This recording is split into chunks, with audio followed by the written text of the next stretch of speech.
Vítam všetkých chovateľov. Sme dnes v obci Hrochoč. Je tu výstava Ozec Zvolen. Dačo sa tu upýtame, kolegovia nám dačo viac povedzom. Možno sa predstavte, ako sa voláte. Volá sa Vojo Jozef, som predseda Ozec Zvolen. Tak, kolega. Selecký Ján, moje meno, som predseda ZEO Hrochoč. No, dobre, super. Tak, aká bola sezóna 2015 pre chovateľu z Ozec Zvolen? Bola ťažká, náročná, lebo bolo veľa pretekov a také počasie dosť také teplé, takže tie holuby mali čo robiť, ale úspešne sme ju zvládli a tí, čo na to mali, tak boli prví a tí druhí sa musia snažiť zasa o rok. No, a veľa holubu sa nevratilo doma? Stratilo sa veľa holubu sa stratilo. To bolo si povedať aj 50%, čak ja to tak hovorím. Veľa, fakt 50% stratilo. Fakt tie extrémy, čo sú a tie dravce, to je neskutočné, čo sa to robí. Horúčavy. Jedno s druhým a všetko, to je... Počasie, hlavne počasie. Počasie ničí holuby. Nič neurobíme s tým zvonom. A môžete povedať, koľko chovateľov je prihlásených na Ozec Zvolen? 86 závodných družstiev, členov celkových je 121. 121 celkových, no, to je dobre. A Ja som sa chcel ešte vyjadriť, ak môžem, o sezóne mladých holubov. Tam sme zmenili smer, začali sme lietať južne z Maďarska. Až na tie vetry, čo boli tie prudké severné vetry, tak ináč sa dopadlo, ako mladé holuby dopadli celkom uspokojivo. Celkom dobre, nebola taká strata zaznamenaná, čo po iné roky. A ako ste letali pred rokom z Polska tady, alebo? Čiže sme lietali. Z Čech. To najviac bolo. No. Tie vetry sa točia, to je ťažko odhadnúť, preto že delete, ktorého sme. Aj tam sa to nedržalo, lebo malo sa letieť všetky závody z Maďarska, ale sa leteli sa potom pri Metice na Morave, lebo kvôli vetru, tak je to také diskutabilné, že či to bolo dobré alebo nie, ale tak nestratili sa mladé a o to sa jedná, aby sme na ďalší rok mali čím lietať, lebo keď sa staré vytratili a keď nedoplníme s mladými, tak je to problém. Chceme oblietať celý. No, tak už sezóna je koniec, všetko je národy rozdané.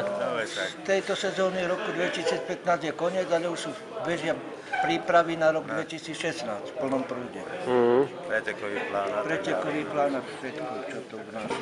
Troška nižšie, južné Čechy, tak. Tábor, Plzeň a až ten smer, čiže Tábor, troška južnejší. Áno, treba hľadať, kde bude najlepšie. Je to tak už vyskúšané a uvidíme. Mladé, to sa všetko sa dohodne na konferencii. Tam je najvyšší orgán a ten rozhodne, že čo budeme letieť. Ťažko možno. Ešte ak môžem k tomu tým tratiam. Z tých severných Čech, keď sme lietali sever Čechy, tak nám to dosť tam tie biele Karpaty a to nám robilo problém, lebo tie holuby sa nám tam z tých kopcov odrážali a buď išli dolu na Maďarsko, alebo išli smerom na Polsko hore, na Žilinu. Tam vznikali tie dosť veľké straty. Niečo prišlo, ale to už potom, a keď ľudí neprišlo. Tým pádom sa dosahovala aj slabšia rýchlosť. Áno, lebo... Museli oblietovať na biele Karpaty. Áno, tak ťažko bolo nájsť tom cestu domov. No, a tieto holuby, čo tam máme, to sú pripravené na čo? To sú pripravené na celoštátnu výstavu do Trenčína. To je ako kolekcia vybratá z Ozec Zvolen. Som nás kusov. Tá nás bude reprezentovať na celoslovenskej výstave. Oni holubov v Trenčíne. V akom termíne by sa to malo uskutočniť? To by malo byť 9. januára. V Trenčíne. Usporiada to oblastné združenie Žilina. Kvôli tomu, že oni nemajú priestory, tak majú ako v Trenčíne. Je bola aj v Lani. Minulý rok bola.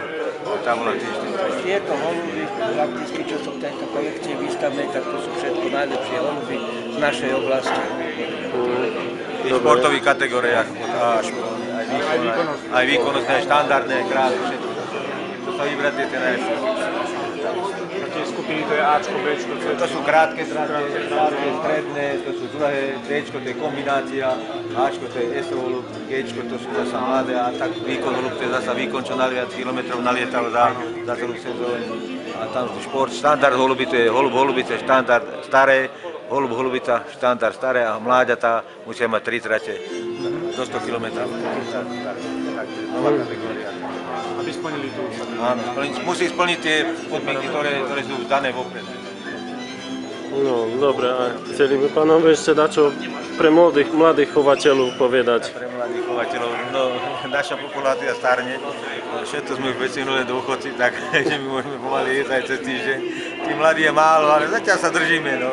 Nájdu sa aj takí, čo volá, kedy prestali chovať a teraz sa vrácajú naspäť k tomu, tak to sú tí mladí, no. Keby sa naša chovateľská organizácia omladila, aspoň o takých 10, 12, boli by sme veľmi šťastní. Ťažko je získať mladého chovateľa. No, teda ťažko. To je ťažko, fakt, ale tak... Nie je to sem tam vybuchne, taký jeden, dvaja. Iná doba. Každý má, je to, Len doma býva. dneska je to drahá záležitosť, ale tak... Áno, je to... Je to náročné, fakt. Ale tak radšej ako do krčmy však. No veď to je jasné. Áno. Ja som radšej investoval do holubov ako do krčmy, nepajči som. Ale krčmu sa môžete dať teraz. Ale nie, nepajči som, To nepila, nemáte tu som dávať a peniaze. som zdravý a som rád, že som po holubu. Áno. Dobre, ďakujeme veľmi. Dobre, ďakujeme pekne za rozhovor, ale tu zdar. Ďakujeme. Ďakujem pekne. Ďakujem.